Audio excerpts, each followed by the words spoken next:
कहीं कहीं लोग कहते हैं कि वो पार ब्रह्म दूसरे लोक में, कहीं वो एक और बड़ो ब्रह्म बहुत वो और आगे है कहीं।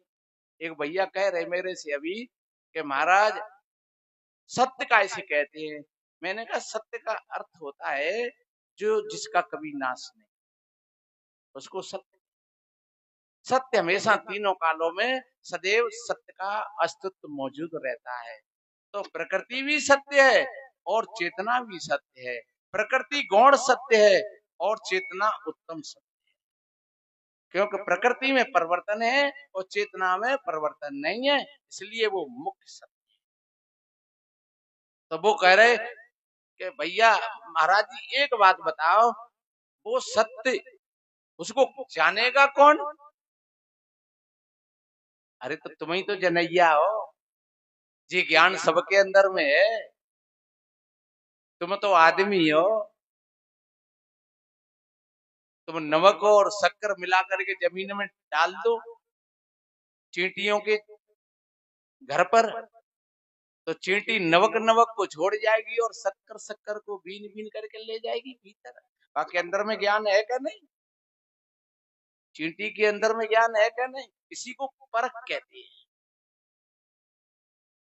आप बाजरा और कंकड़ मिला करके तुम फेंक दो तो कबूतर और सुआ बाजरे के दानों को एक एक उठा ले जाएंगे और कंकड़ों को छोड़ जाएंगे। तो ज्ञान है क्या नहीं उनके अंदर? तुम तो आदमी हो, मंडी को जाते हो तुम सड़े गले फल ले आओगे, तुम सड़ी गली सब्जी ले आओगे। तुम देख रहे हो ये ठीक नहीं है, ये आलू ठीक नहीं है, इसको उठा दो दूसरा।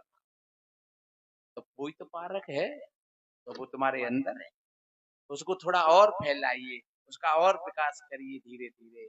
जब जितना जितना तुम उसका विकास करते चले जाओगे तो धीरे धीरे और वो तुमको अपने तक, वो तुमको अपने स्वरूप तक पहुंचा देगी, जिसको सत्य।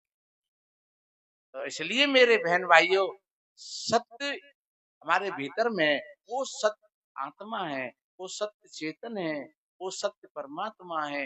इनको शब्दों में अब कुछ भी कहें, पर कोई कहे कि वो एक वो लोक है, फिर एक दूसरो लोक और आएगो, फिर एक तीसरो लोक और आएगो। वो ब्रह्म को लोक है, फिर वो पर ब्रह्म को लोक है, फिर वो और बड़े ब्रह्म को लोक है। ये निरी कल्पना है। न तो उन्होंने देखा, सदगुरु कबीर कहते हैं बिन देखे वा दे सकी, बात कहे सो क्रूर और आपन खारी खाते बेचत फिरे कपूर। देखोगे कैसे? जो सबको देख रहा है उसको तुम कैसे देखो? उसके लिए तो तुम लौट करके पहुंच जाओ अपने पास। तो मैं निवेदन किया, जब आप मंथन करोगे आपके अंदर में अमृत निकलेगा, आपके अंदर में से हाथी निकलेगा। हाथी का अर्थ क्या है? ये अहंकार ही तो हाथी है। जब ये अहंकार रूपी हाथी निकल जाएगा तो फिर तुम्हारे अंदर में एक विनम्रता का उद्भव। ये दोनों दल यही तो है, काम है, क्रोध है, लोभ है, मोह है, मद है, अहंकार है। ये सब आसुरी प्रवृत्ति का दल हो गया। दया है, क्षमा है, संतोष है, धीरज है, शील है, विचार है, सत्य है, विवेक है, ये सब दैविक प्रवृत्ति का दल हो गया। ये दोनों दल बराबर। तो अब आप कौन से में परांगत हो? आपने अगर सदगुरु के ज्ञान को ठीक समझ लिया, सत्संग को ठीक समझ लिया, तो समझ लो कि आपकी विजय हो जाएगी। और आपने सत्संग को नहीं समझा तो फिर आप धीरे धीरे आप नरक की ओर चले जाओ। आपको ये मन की जो विषमता है वो आपको नरक में ले जाएगी, जिसको कहते हैं नहीं कुमति, कुमत सुमत। मैंने अभी कही नहीं। एक छोटी सी बात मेरे ध्यान में आई है, बताते हैं। घर में 4 लोग, सास बहू, नंद और भैया एक मास्टर। तो चारों में तनातन ही रहती। सास बहू में तन नहीं है, तो नंद भौजाई में तन नहीं है, तो बाप बेटा और मैयो में तन नहीं है। वे चारों इकट्ठे नहीं बैठ पाते। ने का बैठे हो कभी बड़बड़ा बने बची। कहीं कहीं हम देखते हैं, घर परिवार में भी देखते हैं, आश्रमों पर भी देखते हैं। यहाँ 4-6 साधु महात्मा बैठ गए हो कभी गप सड़ा के शुरू भय पे। उल्टी सूदी। चार लोग घर के बैठे हैं तो अपने में उल्टी सूदी तेने जी नहीं करो, तेने जी नहीं करो, मैं जाएगी कही ना बागी कही, वो विवाद बढ़ गया। इसको कहते हैं कुमति। चित्त में चिड़चिड़ापन रहता है, और चित्त में चिड़चिड़ापन हो जिस समय, उस समय पर तुमसे कोई कितनी भी बढ़िया बात कहे, लेकिन वो बात तुमको अच्छी नहीं, उसका तुम जवाब उल्टा दो। और अगर चित्त में समता है तो फिर तुमसे कोई गाली भी दे जाए तब भी तुम हंस जाओगे, मुस्कुरा जाओगे, अरे कोई बात नहीं, ये तो कहते ही रहते। तो वो चारों में बड़ा तनाव रहता। एक बार वो गए बाजार तो एक कुर्ता पाजामा बनवा करके लाए अपने लिए, और होनहार की बात है वो पाजामा 4 अंगुल नीचा रह गया। जब पहन करके देखा तो पाजामा 4 अंगुल नीचा था। सोचा कि चलो मशीन तो रखी है घर में, माता जी से कह देंगे तो वो ठीक कर देंगे, पत्नी भी चला लेती है मशीन, तो वो भी कर देंगे ठीक, बहन जी कर दे, कोई ना कोई कर ही देगा। सवेरा ही हुआ और माता जी के पास पहुंचे पाजामा को लेकर के। माता जी, ये मेरा पाजामा है 4 अंगुल नीचा हो गया है, 4 अंगुल काट करके जोड़ करके और इसको रख देना। तो वे एकदम झुंझलाए, पर एक बात बता रही, मुझ पे ठेका है तेरा, तू अपनी पत्नी से क्यों नहीं कहता है? वो क्या कागज पलटेगी, वो क्या करेगी?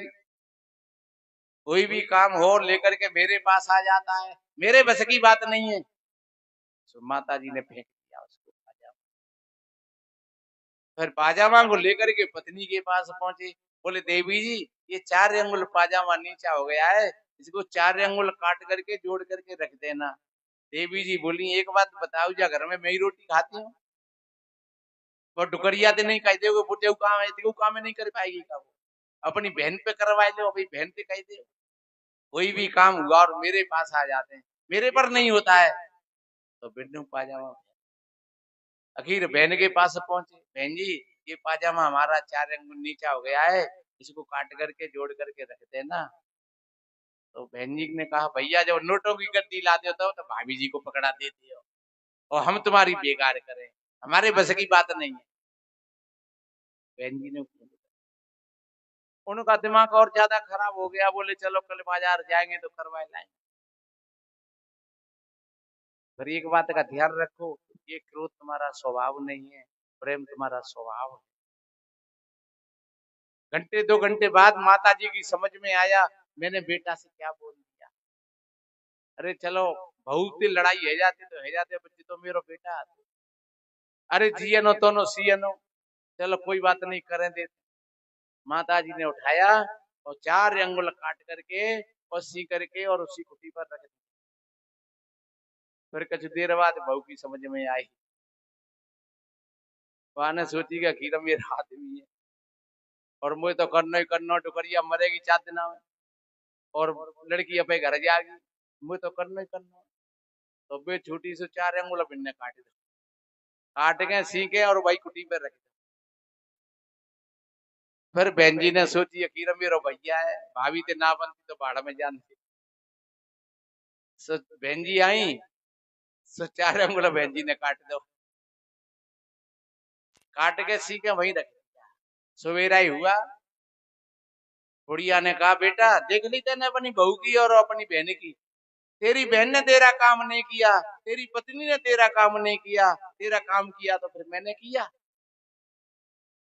बोले हाँ ठीक है माता जी, देख तो ले पहने के, तो जो पहने के देखो तो ने वो पाजामा रहो ने अंडरवियर रहो। मार साहब ने कही माता जी मैंने तो 4 अंगुल की कही, आपने तो 12 अंगुल निकाल दो जामे से। बोले चुप रहे, मेरे पास तो 4 अंगुल की पट्टी रखी है जी, देखे तो काम के कामे करो और इल्जाम लगाता है हमें।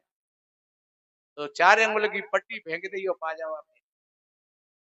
फिर पहुंचे पत्नी के पास तो बेहू बोली बड़ी पहले, देख ली तुमने अपनी मैयों की और बहनी की, मैंने ही तो करो त्या काम। तो पनवेश्वरी मैंने तो 4 अंगुल की कही जामे थे तो 8 अंगुल चलो। तो क्या मुझे नहीं पता है, मैंने तो 4 अंगुल काटा आज रखी है पट्टी। फिर बहन जी के पास पहुंचे तो बहन जी ने कही भैया तुम्हारा पाजामा ठीक हो गया? बोले ठीक है पनवेश्वरी, बढ़िया है, अच्छी बात।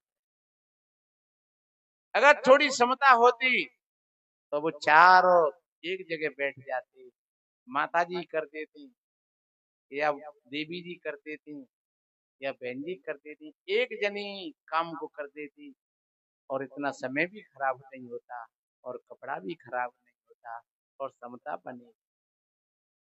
इसलिए मेरे बहन भाइयों, अपने चित्त की समता बनाओ, ये सबसे बड़ा मंत्र है और सबसे बड़ा यही गुरु का ज्ञान है। आप शाम को बैठो और सवेरे बैठो तो अपने मन की फाइल को देखो, ये मन क्या है?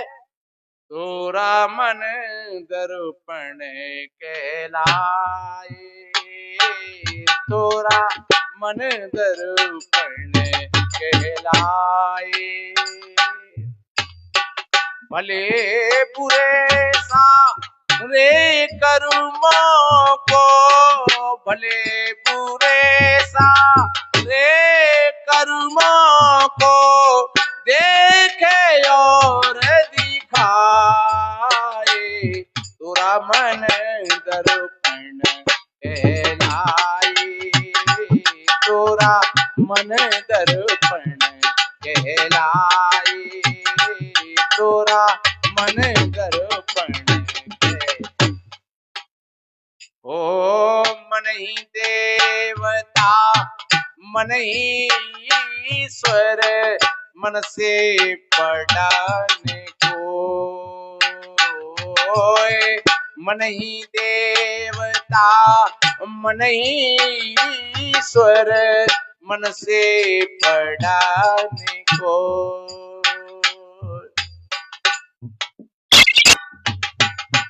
जगयू जियारा जब जब फैले, घटयू जियारा हो,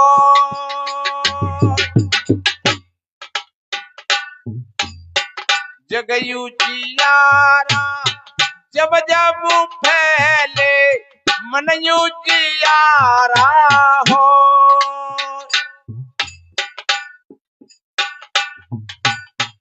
इस मन की दर्पण पर प्यारे,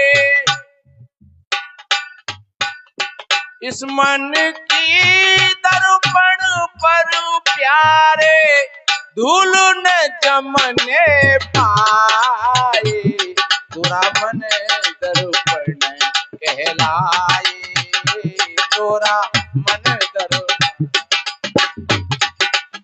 भले बुरे सारे कर्मों को, भले बुरे सारे कर्मों को देखे और दिखाए, तोरा मन दर्पण कहलाए, तोरा मन दर्पण कहलाए। और कितना बढ़िया बात कही,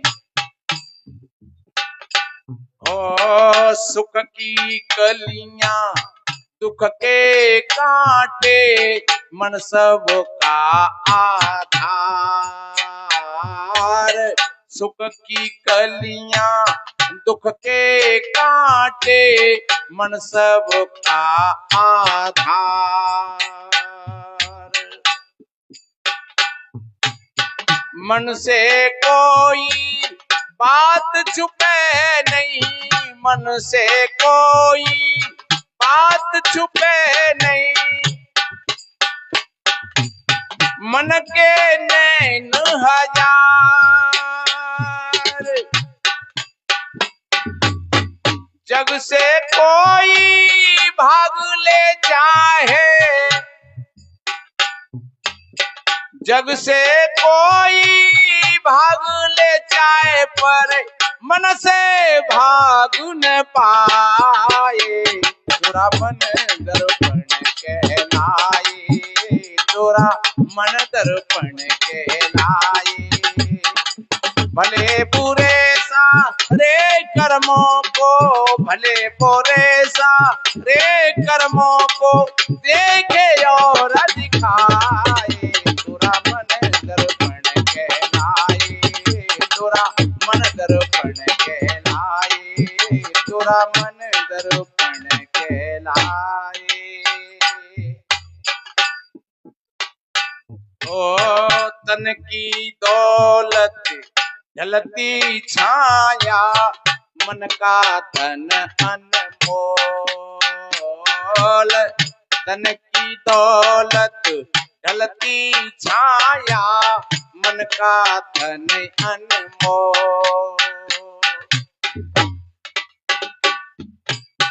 इस मन की दौलत को प्राणी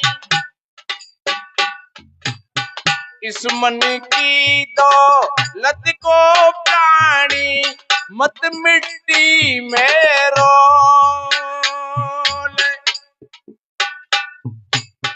मन की कदर भुलाने वाले मन की कदर भुलाने वाले हीरा जन्म कमाए पूरा मन दर्पण कहलाए पूरा मन दर्पण कहलाए भले बुरे सारे कर्मों को भले बुरे सारे कर्मों को देखे और दिखाए पूरा मन दर्पण कहलाए तोरा मन दर्पण कहलाए तोरा मन दर्पण कहलाए कितना बढ़िया कहा मेरे भाई बहनों ये मन आपका दर्पण है शीशा है